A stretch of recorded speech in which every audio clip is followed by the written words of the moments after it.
မာပြောပေါ့နော်တက်ငယ်ရွယ်ဘာ background မှမရှိဘဲနဲ့စီးပွားရေးကိုဘယ်လိုစတင်လုပ်ကိုင်ရမလဲလို့သိခဲ့ရတယ်ခင်ဗျာ Okay ခုနေနေပေါ့နော်ဘာ background မှမရှိပဲစီးပွားရေးစတဲ့အခါမှာဒီဗီဒီယိုမှာဘာ background မှမရှိတဲ့စီးပွားရေးစတင်တဲ့လူငယ်တွေကိုအကြံပေးချင်တယ်ဖြိုးလို့လူတယောက်ကိုဖြိုးကအကြံပေးရမယ်ဆိုရင်အရေးကြီးဆုံးကလေ့လာသင်ယူမှုလုပ်ပါလို့ဖြိုးအကြံပေးချင်တယ်ဘာကြောင့်လဲဆိုတော့လုပ်တစ်ခုစလုပ်တဲ့အခါမှာမသိချင်အရန်စေးကြီးရပေါ့နော်လူတော်များအလုပ်မလုပ်ချင်တာမဟုတ်အလုပ်လုပ်ချင်စိတ်ရှိအဲ့ဒီအလုပ်လုပ်ချင်စိတ်ကိုဆက်ထိန်းနိုင်တဲ့အသိပညာမရှိဘူးအဲ့ဒီအလုပ်လုပ်ချင်စိတ်ရှိနေတော်ညာလဲအဲ့ဒီအလုပ်ကိုရလက်ထွက်အောင်လုပ်ဖို့အတွက်မှန်ကန်တဲ့လေ့လာမှုတွေမလုပ်ကြဘူးရလက်ထွက်နေပြီဆိုရင်အဲ့ရလက်ကိုမြင်အောင်လုပ်ဖို့အတွက်စီမံမှုရှိတဲ့ပညာတွေကိုမလေ့လာကြတာများတယ်ဒီနေ့ခေတ်မှာပေါ့နော်ဒီလိုလေ့လာတဲ့အခါမှာလဲ short term ပေါ့ရေတိုမြန်မြန်တိုးတက်တဲ့နည်းတွေမြန်မြန်ရလက်ထွက်တဲ့နည်းတွေကိုပဲလိုက်ရှာကြတယ်တိုးတင်တဲ့ဖြိုးရဲ့လွန်ခဲ့တဲ့23နှစ်မှာရှိနေတဲ့လူငယ်တယောက်ကိုအများနဲ့ကြံပေးမယ်ဆိုရင်တော့ပုံမှန်ကိုဒီ23နှစ်မှာစီးပွားရေးစားလုပ်တယ်ဆိုရင်ကိုဒီကိုဘယ်လောက်ပဲသိတဲ့အချင်းချင်းကိုမသိတာအများကြီးရှိသေးတယ်လို့ပြောချင်တယ်ကိုမမြင်သေးတာအများကြီးရှိသေးတယ်ကိုမတွေ့ဘူးမှန်းထားတဲ့အခက်အခဲရှိသလိုမမှန်းထားတဲ့အခက်အခဲတွေအများကြီးရှိရလို့ပြောချင်တယ်အဲ့ဒီအရာတွေအားလုံးကိုကောင်းဆုံး handle လုပ်နိုင်ဖို့ကကိုယ့်ရဲ့ဉာဏ်ပညာပဲဖြစ်တယ်ကိုယ့်ရဲ့ဉာဏ်ပညာဒီ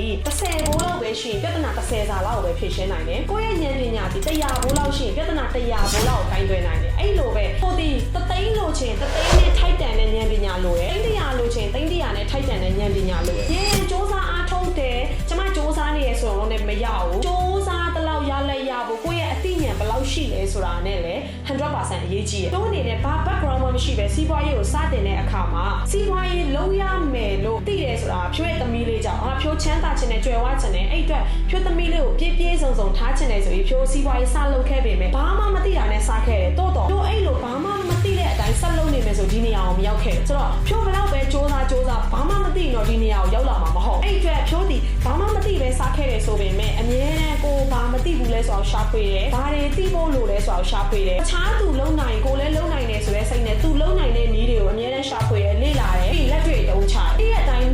နေ့ရက်တိုင်းမှာလေ့လာမှုလုပ်နေတဲ့သူတယောက်ကသူ့ရဲ့အသိဉာဏ်ကြီးလာတယ်သူ့ရဲ့အမြင်တွေကျယ်လာတယ်သူ့ရဲ့စီမံမှုတွေအားစပို့ပြီးတော့ပညာသားပါလာဒီအချိန်မှာဘာဖြစ်လာလဲဆိုတော့ background မရှိပေမဲ့လည်းတိုးတက်တဲ့သူတယောက်ဖြစ်လာအဲ့အတွက်ဒီနေ့ခေတ်လူငယ်တွေကိုပြောချင်တာဘဝမှာဘာမှမရှိဘူးဘာမှထောက်ပံ့မှုလည်းမရှိကိုယ်ပေးမဲ့သူမရှိဘူးဆိုရင်တော့မိတ်ဆွေလှုပ်ချင်လားဒီနေ့ခေတ်ကိုလှုပ်ချင်လားလို့ကိုမေးပါအနာဂတ်မှာဘယ်လိုလူဖြစ်ချင်လဲလို့ကိုဆုံးဖြတ်ပါဖြစ်ချင်လဲဆိုရင်ဖြစ်အောင်လုပ်မယ်ဆိုတဲ့စိတ်တစ်ခုနဲ့ကိုယ့်ရဲ့ဉာဏ်ပညာကိုလိုက်ကြီးလာအောင်လေ့လာသင်ယူမှုကိုအဓိက80%ထားပြီးတော့နေပါကိုယ်သာကောင်းတာတွေများသိနေမကောင်းတာတွေမလုပ်ဖြစ်တော့ကိုယ်သာသိတာတွေများလာပြီဆိုရင်အမှားတွေအများကြီးမလုပ်ဖြစ်တော့အဲ့ဒီအတွက်ကြောင့်မို့ကိုယ့်ရဲ့လုံဆောင်ချက်တိုင်းမှာဉာဏ်ပညာပါအောင်လေ့လာသင်ယူမှုကိုစဉ်ဆက်မပြတ်လုပ်ပြီးတော့ဘဝကိုဖြတ်တန်းမယ်ဆိုရင်သိချတဲ့မိတ်ဆွေတွေတစ်နေ့မှာကိုဖြစ်ချင်တဲ့လူတယောက်ဖြစ်လာပါလိမ့်မယ်လို့အကြံပေးချင်ပါတယ်